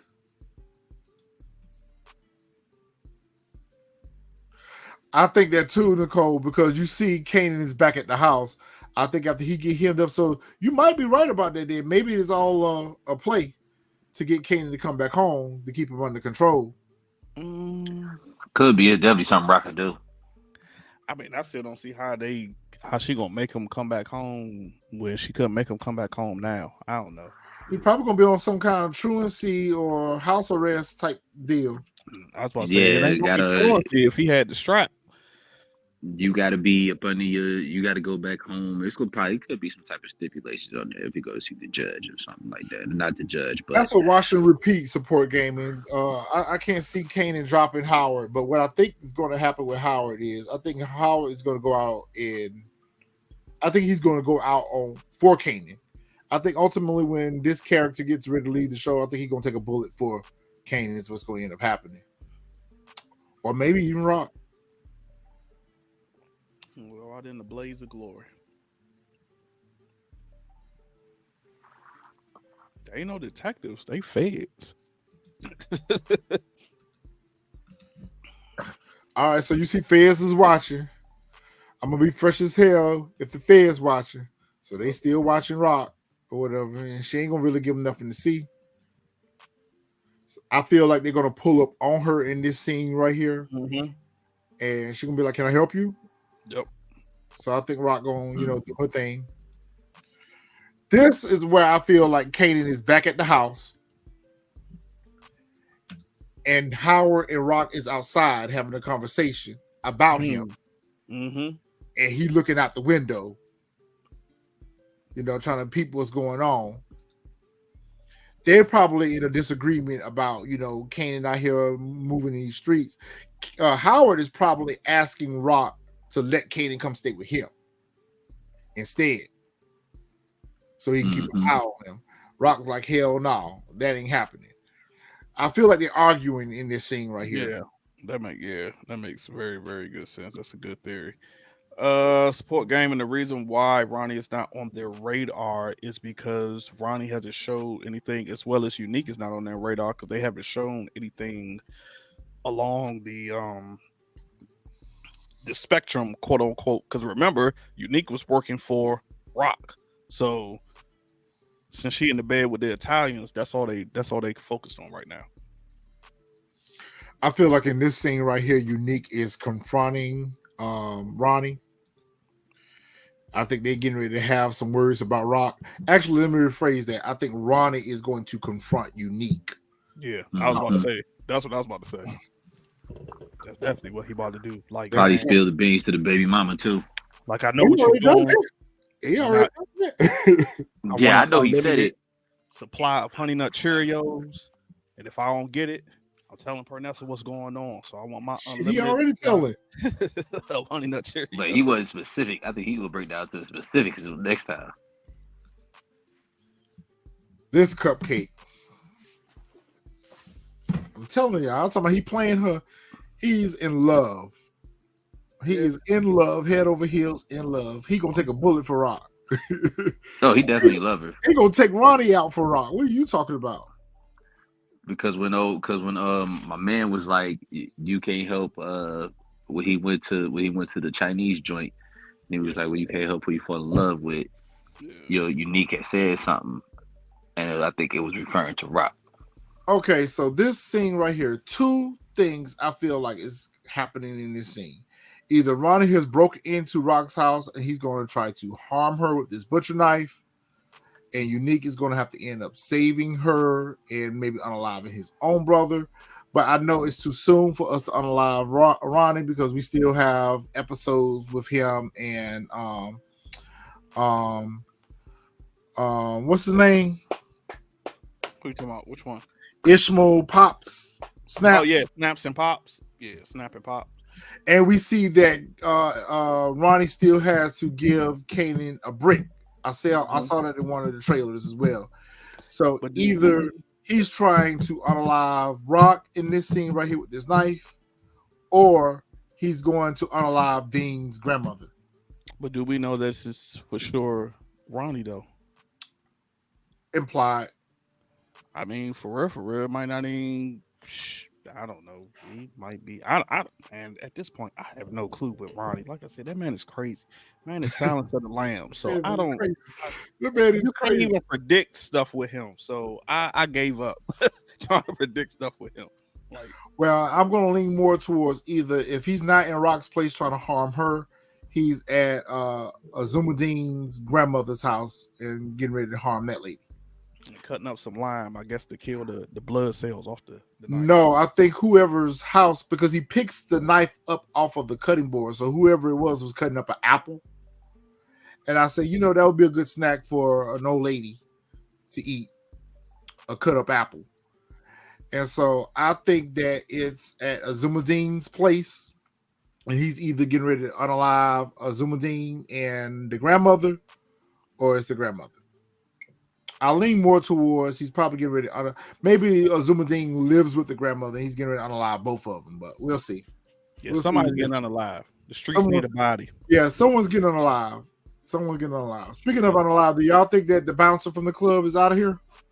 Oh, I think he gone. Once he punched his head in that door, that was a wrap. Okay. Yeah. Way too many times. Yes, way too many times. Way too many times, right? Maybe if it was one or two, he would just been unconscious. But yeah, I think it's the mustache. It's some glasses. Yes, it's a damn glasses. It's a combination of both. In itself is just threatening, just threatening. So we see that Ronnie is actually going to confront Kanan next week and pull up on him. So I wonder what this conversation is going to be about. About his mother. Or it's going to be about this work. I think it's going to be about this work. I think I remember confront Unique about his mother and confronting Kanan about this work.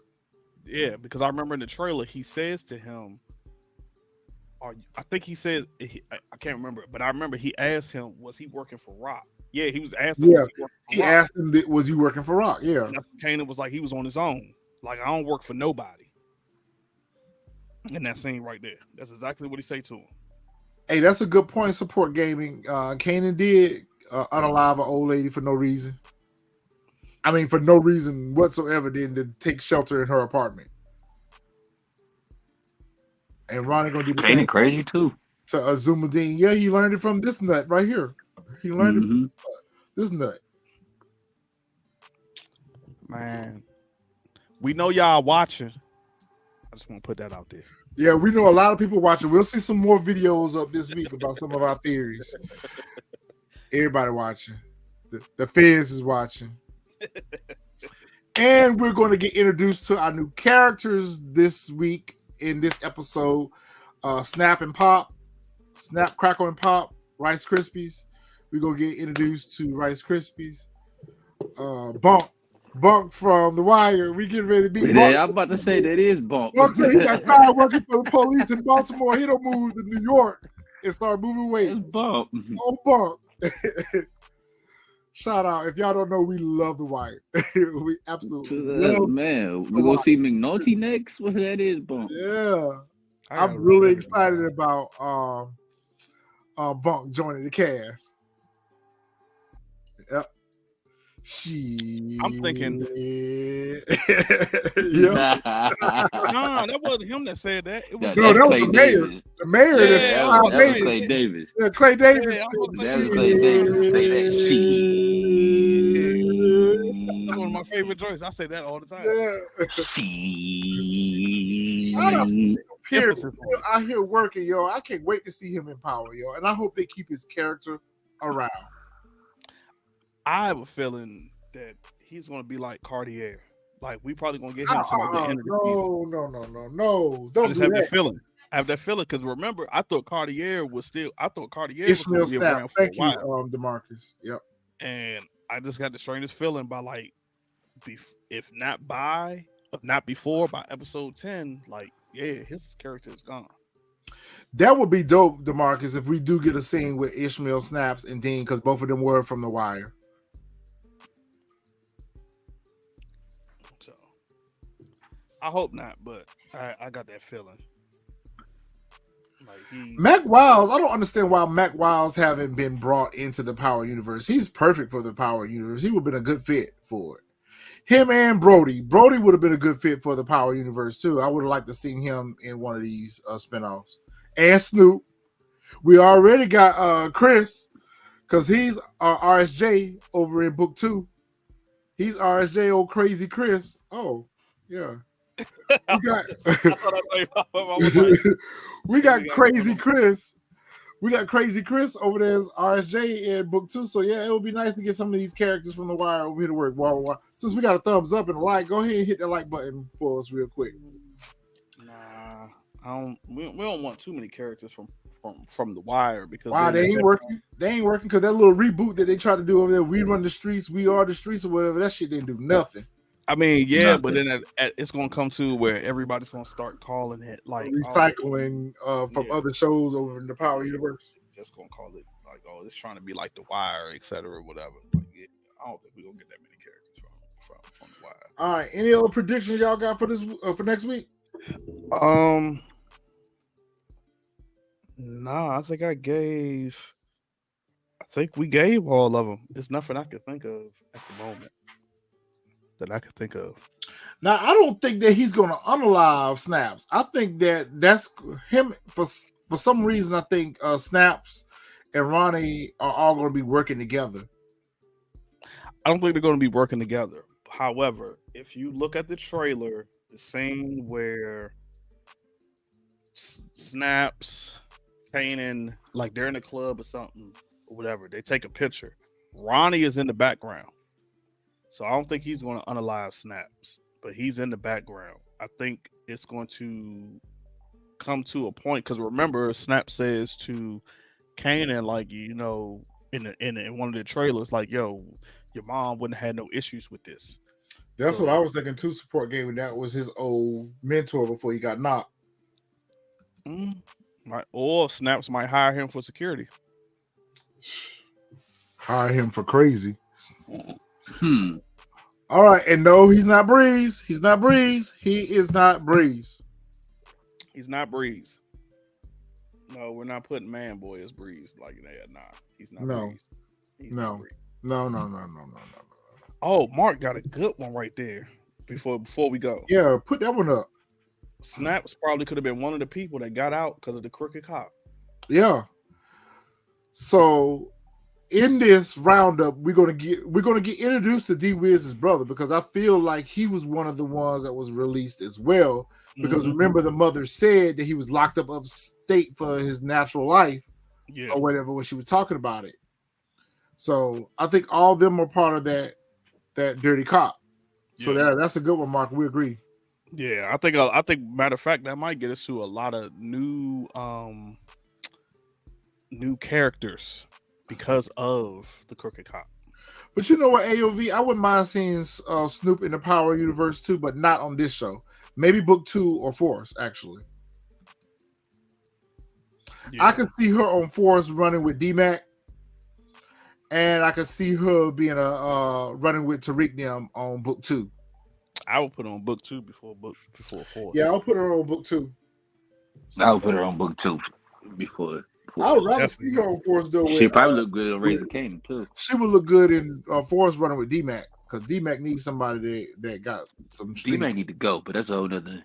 Yeah, that's a whole nother episode. Yeah, not getting a whole nother episode. Yeah. If D-Will's brother was played by Mac Wiles, I would like that too. I actually would like to see Mac Wiles on Power. It would be dope if they let him play the young ghost. That would be dope if they let him play the young ghost. I liked him as Michael in the last season of Power. Last season of The Wire. Because he was coming into his own. Snoop would be Jukebox mentor. She sure would be. And love interest. That's true. All right, fam. We appreciate y'all hanging out with us tonight on this good Sunday. Y'all make sure on y'all way out, y'all hit that like button on y'all way out. Hit the subscribe button. Hit your bell notification so y'all can know when we come back and post new content. Hit our community wall. We like to keep these discussions going. Those of you who are in the chat that's complaining about our intro that is too long, fast forward it. We're not changing our intro for anyone. So other than that, we appreciate those who come through and check out us and hang out with us every Sunday. We love you guys. You guys are great. And we will talk to you all next week. Fellas, y'all got anything else? All I was going to say was we're going to drop some more. We're going to drop some more stuff this week. So y'all just be on the lookout. All right, y'all. Have a great week, everyone. Happy holidays.